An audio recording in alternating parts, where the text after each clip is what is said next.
नमस्कार, राधे राधे, स्वागत है आप सभी का सुबोध इनफाइनाइट एजुकेशन में। आज हम बात करने वाले हैं बीएससी नर्सिंग 6 सेमेस्टर की मेंटल हेल्थ नर्सिंग सेकंड के बारे में, जिसमें हम पढ़ेंगे यूनिट नंबर 1। यूनिट का नाम है nursing management of patient with substance use disorder. अब सर, सब्सटेंस यूज डिसऑर्डर मतलब कि जो ड्रग्स, एल्कोहल एटसेट्रा जो भी लेते हैं, उनका मैनेजमेंट कैसे करें। देखो, नॉर्मल हम बताते हैं कि जैसे एल्कोहल है नॉर्मली अगर हम नॉर्मल अमाउंट में ले तो उसके फायदे हैं। कैसे सर? जैसे आपने सुना होगा कफ कफ सिरप आती है, कोडिन, एल्कोहल होता है उसमें। उसमें एल्कोहल होता है, तो अगर उनको नॉर्मल अमाउंट में ले तो वो तो हमारी डिजीज को कम कर रही है, खांसी को कम कर रही है। लेकिन वहीं अगर हम उसको ज्यादा अमाउंट में ले तो उससे डिसऑर्डर हो सकते हैं। उन्हीं को बोलते हैं बस substance uses disorder. Complete syllabus के बारे में बात करेंगे। सिलेबस देख लेते हैं, ये आपके सामने syllabus. Nursing management of patient with substance use disorder, जिसमें आपके वही प्रिवेलेंस इंसिडेंस आ जाएगा। ठीक है, कॉमनली कौन कौन से होते हैं, रूट क्या है, ठीक है, सब कंप्लीट हम सिलेबस देखेंगे। आपको दिख रहा है ये पूरा, एक एक के बारे में हम बात करेंगे। ठीक है, तो स्टार्ट करते हैं आज का लेक्चर। सबसे पहले अपन देखते हैं इसकी डेफिनेशन कि होता क्या है। सब्सटेंस यूज डिसऑर्डर है, वो होता क्या है sir? Substance use disorder is a condition in which a person repeatedly use alcohol or drugs and becomes unable to control its use, leading to physical, psychological and social problems। क्या क्या हो सकती है इससे? फिजिकल प्रॉब्लम हो सकती है, psychological हो सकती है और सोशल प्रॉब्लम हो सकती है।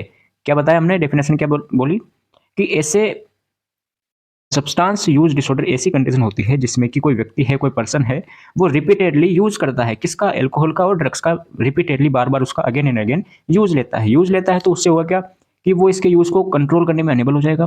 बाद में फिजिकल, साइकोलॉजिकल, सोशल प्रॉब्लम उसको हो सकती है। कौन कौन सी होती है जैसे सोशल प्रॉब्लम? एक बात बताइए, आपके पड़ोस में कोई शराब पीकर आता है, शोर शराबा करता है, तो सोशल प्रॉब्लम है ही। ठीक है।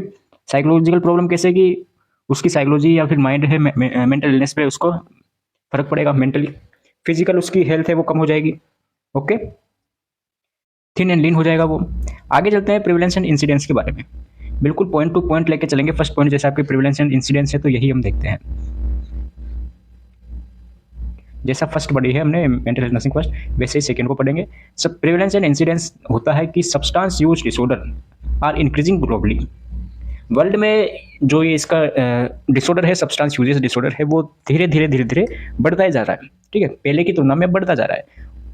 कॉमन किस में है? कॉमन यंग अडल्ट में है, जिसकी 15 से 35 की एज है उसमें ज़्यादा देखने को मिलता है, क्योंकि वो सब एल्कोहल ड्रग्स वगैरह लेते हैं और उनकी एज भी ऐसी होती है कि वो, अभी हम आगे देखेंगे, रिस्क फैक्टर देखेंगे, उसमें दोस्तों के दबाव से, प्रेशर से भी वो ये शराब वगैरह पीते हैं।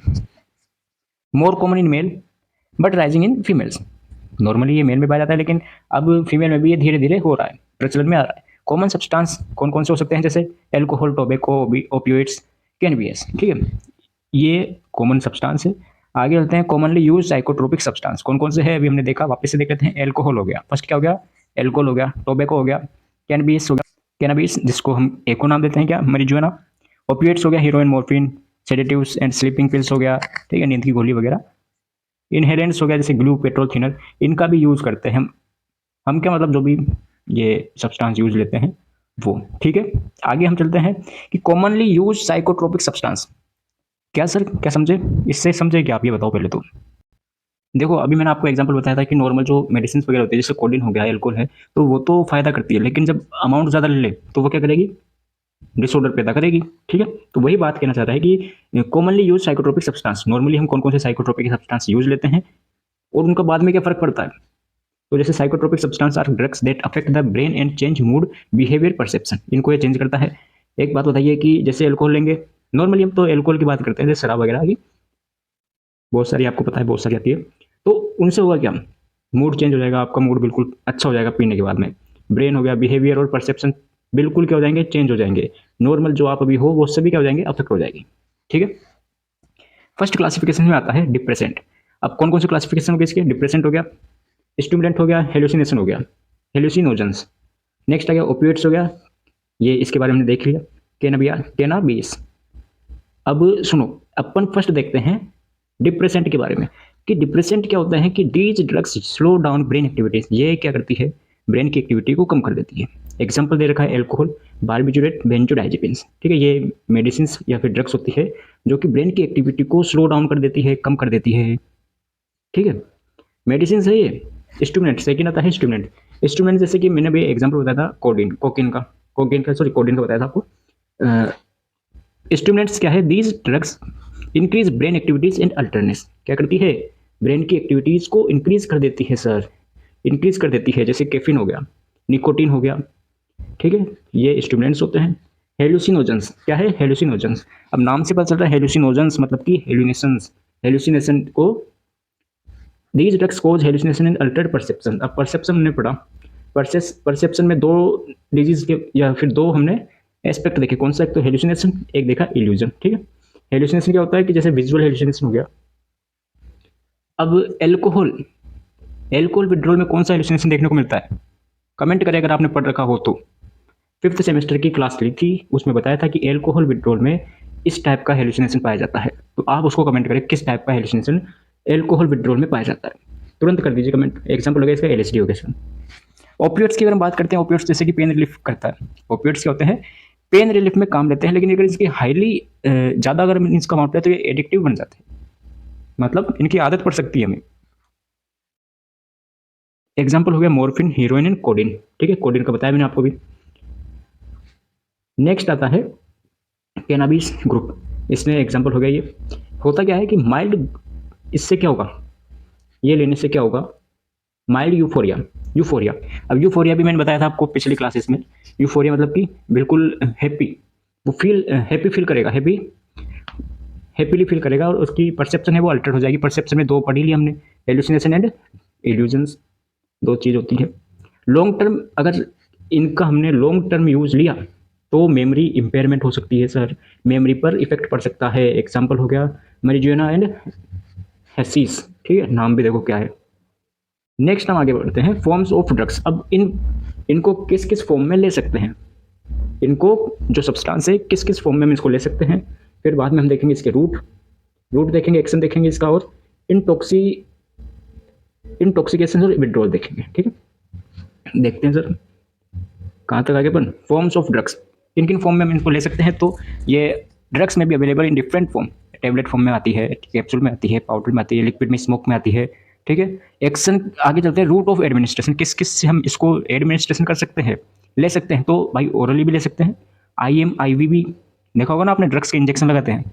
इनहेलेशन हो गया, इनहेलेशन स्मोकिंग और स्नोर्टिंग थ्रू नोज के थ्रू भी, ठीक है, ठीक है। आपने देखा होगा कि जो स्टेशन पे ट्रेन में देखा होगा कि कुछ जो लोग होते हैं, कुछ आदमी वगैरह जो कि ऐसा मांगने का भी काम करते हैं, मतलब उनको तो कहीं से भी मिल जाए पैसे और उनका काम हो जाए, वो क्या करते हैं कि जो उनके पास एक, मैंने देखा है उनके पास क्या एक लिक्विड टाइप रहता है, मतलब एक ट्यूब होती है ना, मतलब साइकिल के उनके वो पंचर निकालते हैं, उनकी वो ट्यूब रहती है कुछ लिक्विड टाइप, उनसे भी वो ये नशा वगैरह करते हैं। देखो कमाल की चीज़, उनको क्या है कि वो स्नॉर्टिंग करते हैं, सूंघते रहते हैं उनको, देखा होगा आपने भी। तो ये रूट ऑफ एडमिनिस्ट्रेशन हो गया। एक्शन की बात करते हैं, कैसे ये एक्शन करते हैं।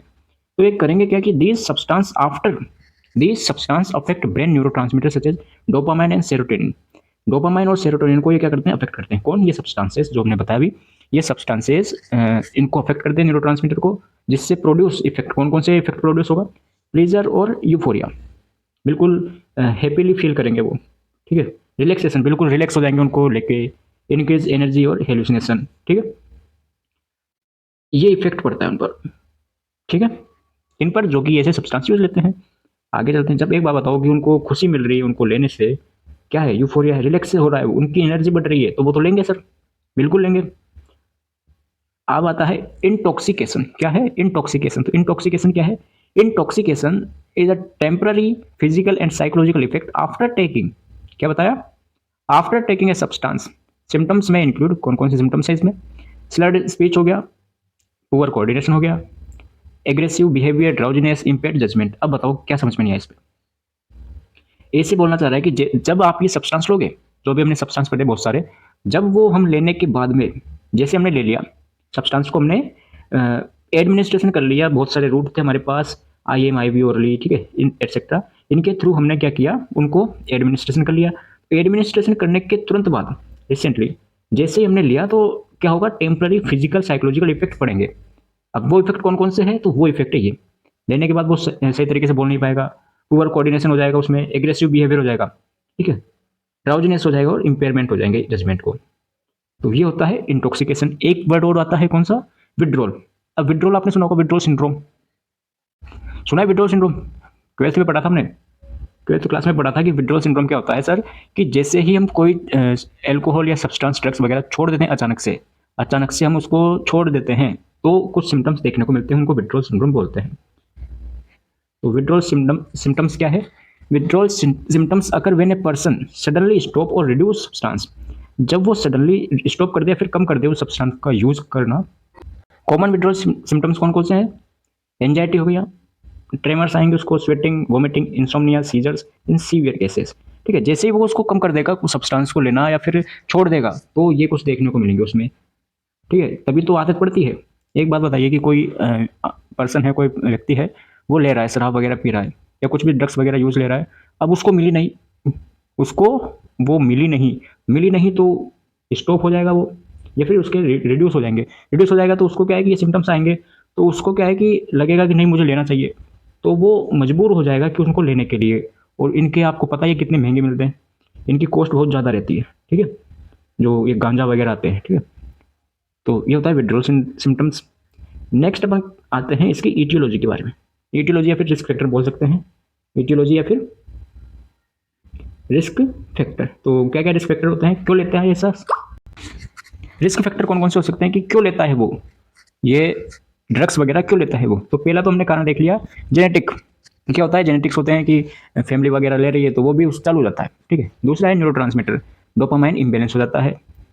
अगला है साइकोलॉजिकल फैक्टर्स कौन कौन से हो सकते हैं कि लो सेल्फ स्टीम, डिप्रेशन में आ जाएगा, एंजाइटी होगी, पुअर कोपिंग स्किल है, इसी एंजाइटी से या डिप्रेशन से बचने के लिए तो भी वो लेना स्टार्ट कर देगा, ठीक है। क्यों, क्योंकि वो सब भूल जाएगा, वो बोलते ना मुझे पीने का शौक नहीं, पीता हूँ गम भुलाने को, वही वाली चीज़ हो सकती है। सोशल फैक्टर्स जैसे कि पीयर्स प्रेशर, जो दोस्त वगैरह होते हैं, दोस्त फ्रेंड्स वगैरह, वो प्रेशर लगाते हैं, अरे यार हम भी पी रहे हैं तुम भी पियो, ठीक है, साथ वाला पी रहा है तो आप भी स्टार्ट कर दोगे, तो उनके प्रेशर से हो गया। फैमिली कॉन्फ्लिक्ट्स, घर में लड़ाई झगड़ा चल रहा है इसलिए पीना स्टार्ट कर देता है या ड्रग्स लेना स्टार्ट कर देता है। ईजी ड्रग अवेलेबिलिटी, आसानी से मिल रही है तो स्टार्ट कर देगा वो लेना, ठीक है।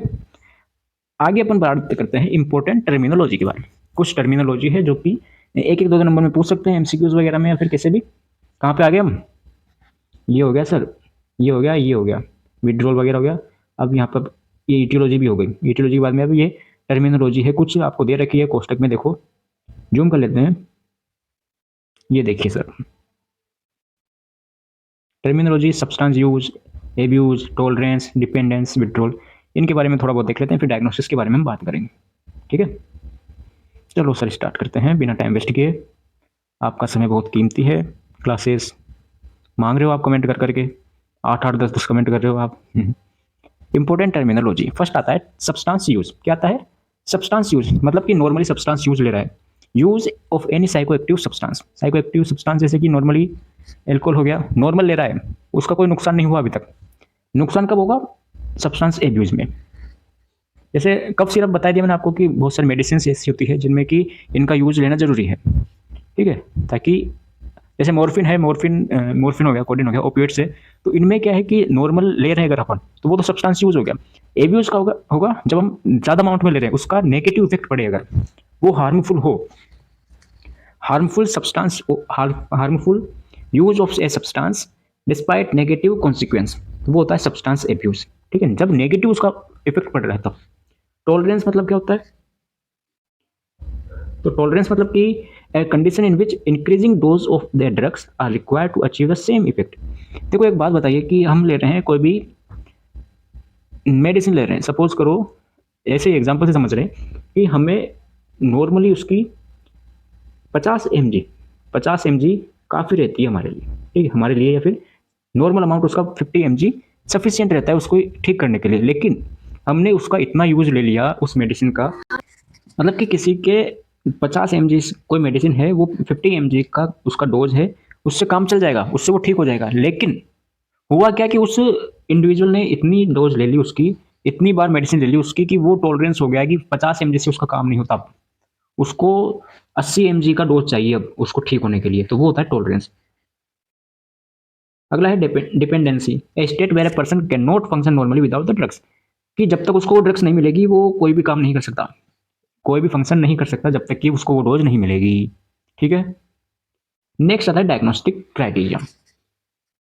अकॉर्डिंग टू DSM-5, DSM-5 क्या होता है, हमने पढ़ा था क्लासिफिकेशंस में, मेंटल डिसऑर्डर के क्लासिफिकेशन में बताया था DSM-5 के बारे में 5th सेमेस्टर में, और ICD-11 के बारे में। ठीक है, दोनों के बारे में बताया था आपको, उसमें पढ़ लिया होगा आपने, अच्छी बात है।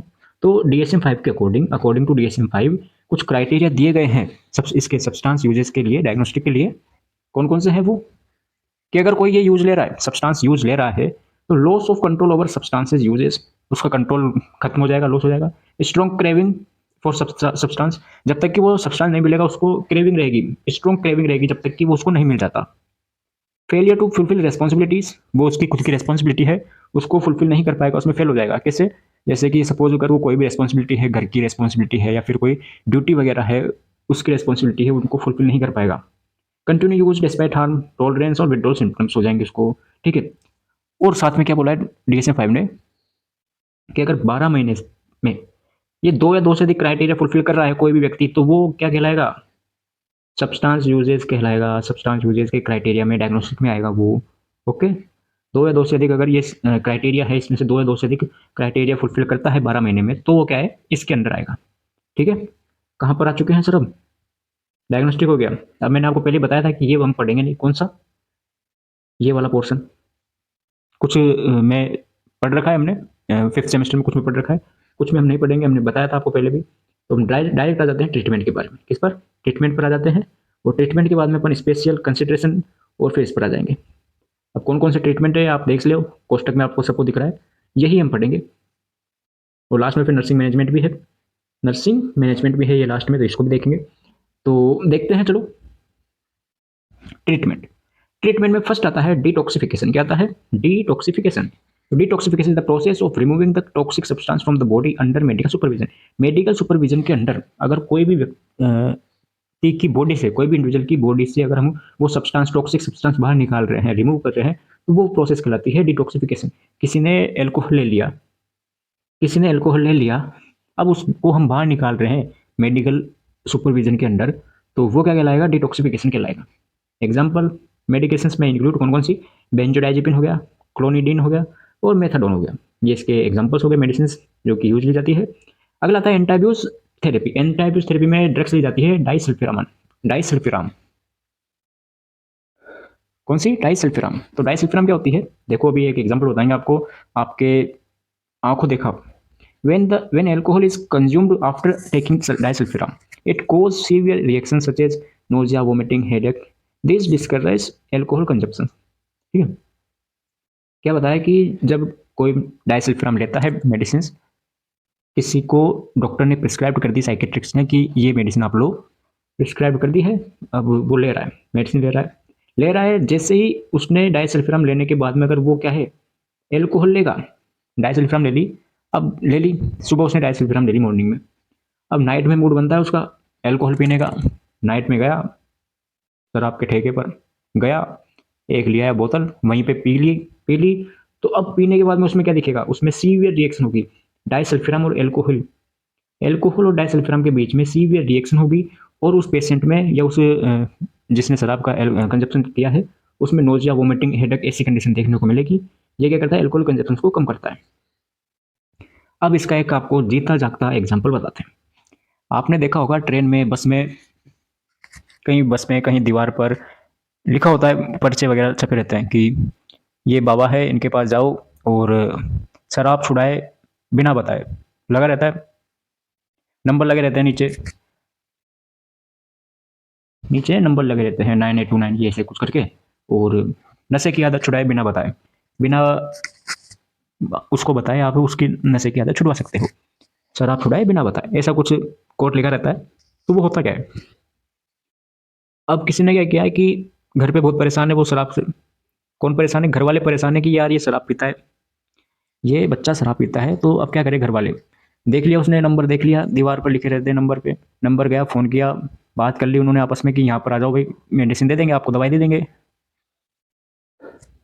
दवाई दे दी सर, लेके आ गए वहाँ से कुछ पुड़ी में लेके आ गए कुछ चूरन टाइप मिला के उसको, और उसको बता दिया कि ये है ना, सुबह जब खाना खाए तो आप उसको दे दो। तो अब अच्छे से खाना खा रहा है वो, जो भी शराब लेता था वो खाना खा रहा है अच्छे से, बहुत सारे अच्छे अच्छे आइटम उसके पास रखे हुए हैं, ठीक है, दही वगैरह सब रखा हुआ है, छाछ वगैरह। अब उसके खाने में वो दवाई पहले से मिली हुई रहती है। अब जब वो आदमी खाता है, जब वो शराब पीने वाला जब उनको खाता है, खा लिया उसने, खा लिया, फिर जैसे ही उसको शराब के लिए जब जाएगा वो पीने के लिए, शाम को गया वो शराब पीने के लिए, जब वो गया वो पिएगा तो उसमें होती है 250 ग्राम मेडिसिन में, ले ली उसने। लेने के बाद जब वो जैसे ही अल्कोहल लेगा, जैसे ही अल्कोहल पिएगा, तो उसको क्या क्या कंडीशन आएगी, उसमें देखने को मिलेगा नोजिया, वोमिटिंग, हेडेक, ऐसी कंडीशन उसको देखने को मिलेगी। तो वो आएगा घर पे बताएगा कि मेरे तो ये हो रहा है, बेचैनी हो रही है, उल्टी हो रही है। तो घर वाले बोलेंगे कि हम बोलते थे भाई शराब मत पी, देख हो गई ना कंडीशन खराब तेरी, हो गई तेरी कंडीशन खराब। एक दिन नहीं माना वो, चलो कि नहीं नहीं शराब से नहीं हुआ, इतने दिन से पी रहा था मैं, चलो कोई बात नहीं, हो गया, चलो हटाओ उसको। अगले दिन वापस से वही खाना, उसी खाने में वही चीज़ें मिली हुई है 250 ग्राम। फिर गए शाम को, वही एल्कोहल और 250 ग्राम रिएक्शन करेंगे, रिएक्शन करेंगे तो ये कंडीशन उसको वापस देखने को मिलेगी, ठीक है, वापस देखने को मिलेगी यही कंडीशन। तो वापस से वो घर आएगा, फिर घर वाले बोलेंगे देख हम बोल रहे थे भाई ये ठीक नहीं है, मर जाएगा एक दिन, नहीं माना, मत मान भाई। अगले दिन वापस से वही खाना, फिर दोनों रिएक्शन करेगी, 250 ग्राम एल्कोहल, फिर वही कंडीशन देखने को मिलेगी। तो वो पेशेंट खुद समझ जाएगा कि भाई अब ये पीना बंद कर देते हैं, ये स्वास्थ्य के लिए अब हानिकारक हो रही है मेरे, मर जाएंगे एक दिन, तो वो पीना खुद भी बंद कर देगा, ठीक है, ओके। ये है डाइसल्फिराम और एल्कोहल की रिएक्शन, ये होता है। नेक्स्ट आता है narcotic antagonist therapy. Next therapy है नार्कोटिक एंटागोनिस्ट थेरेपी। तो इसमें क्या होता है, ये एग्जांपल हो गया दीज ड्रग्स, ये ड्रग्स होती है क्या करती है, ब्लॉक कर देती है किसको, ओपियोइड्स के इफेक्ट को ब्लॉक कर देती है, नेलोक्सेनोन और नाल्ट्रेक्सोन। नेक्स्ट आती है हार्म रिडक्शन। क्या आती है, हार्म रिडक्शन, ये क्या होती है sir, harm reduction aims to reduce the negative effect of the drugs. जो भी ड्रग्स के नेगेटिव इफेक्ट्स है उसको कम कर देती है। ये कैसे करेगी कम, सेफ नीडल प्रोग्राम के थ्रू हेल्थ एजुकेशन देंगे, प्रिवेंशन ऑफ HIV। तो इनके ये क्या है कि जो जो भी नुकसान है उस ड्रग्स के नेगेटिव इफेक्ट्स है उसको ये कम कर देगी, ठीक है। नेक्स्ट आता है ब्रीफ इंटरवेंशन। ब्रीफ इंटरवेंशन क्या होता है, short counselling session. Brief intervention में शॉर्ट काउंसलिंग प्रोसेस होती है ये, जिसमें कि अवेयरनेस बढ़ाई जाती है, जागरूकता बढ़ाई जाती है कि शराब नहीं पीना चाहिए, शराब के ऊपर या फिर एल्कोहल जो भी ड्रग्स वगैरह उस पर भाषण देते हैं, नहीं पीनी चाहिए। पेशेंट को मोटिवेट करते हैं कि वो सब्सटेंस यूज है वो स्टॉप कर दे, एनकरेज बिहेवियर चेंज, उनका बिहेवियर है वो चेंज किया जाता है, बिहेवियर वगैरह सब चेंज किया जाता है किसमें, ब्रीफ इंटरवेंशन में। नेक्स्ट आती है MET, मोटिवेशनल इन्हेंसमेंट थेरेपी। इसमें क्या करते हैं, ये भी एक काउंसलिंग की तरह ही होती है। It is a counselling technique used to increase the patient's motivation to stop drugs. Patient को मोटिवेट करते हैं कि ड्रग्स छोड़ने के लिए। की प्रिंसिपल जैसे एम्पैथी हो गया, एनकरेजमेंट हो गया, stop for changes, support for change, उसको सपोर्ट करते हैं कि भाई छोड़ दे, मोटिवेट करते हैं एक तरीके से। सातवां पॉइंट रिफ्यूजल स्किल्स। पेशेंट को सिखाया जाता है कि जैसे कोई पीर प्रेशर होता है, जो दोस्त वगैरह है वो अगर प्रेशर डाले तो कैसे मना करनी है आपको। Patients are taught skills to refuse drugs and resist peer pressure, okay. अगला है मेंटेनेंस थेरेपी। मेंटेनेंस थेरेपी में prevent relapse, long term therapy होती है ये, जिसमें प्रिवेंट रिलैप्स, रिलैप्स वगैरह है वो प्रिवेंट होता है। एग्जाम्पल हो गया मेथेडोन और, ठीक है सर।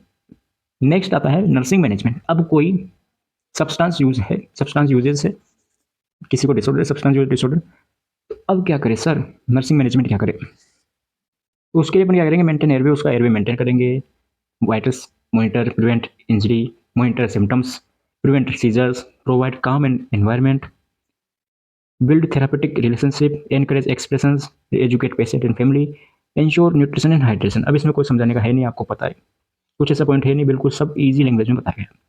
अगला है special concentration for vulnerable population.